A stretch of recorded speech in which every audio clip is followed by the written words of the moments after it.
চলতি বছর 30% অভিবাসন কমেছে, কিন্তু যেসব দেশে অভিবাসন বেশি হয়েছে সেসব দেশ থেকে রেমিটেন্স বাড়েনি। অভিবাসন বিষয়ক সংগঠন রামরু এই তথ্য জানিয়েছে। বিকেলে জাতীয় প্রেস ক্লাবে আন্তর্জাতিক শ্রম অভিবাসনের গতি প্রকৃতি 2024 অর্জন এবং চ্যালেঞ্জ শীর্ষক সংবাদ সম্মেলনের আয়োজন করা হয়।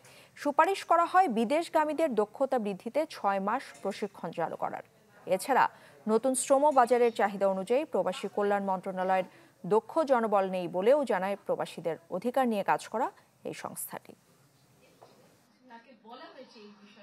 যেখানে 1 লক্ষ উপরে মাইগ্রেট করেছে 15, 16, 17, 18 বছরগুলোতে, ওই বছরগুলোতে সেটা কিন্তু আসলে কমে এসছে।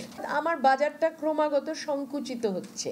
তো এই বছরে মাত্র 6টা দেশ থেকেই 90% অভিবাসন হয়েছে।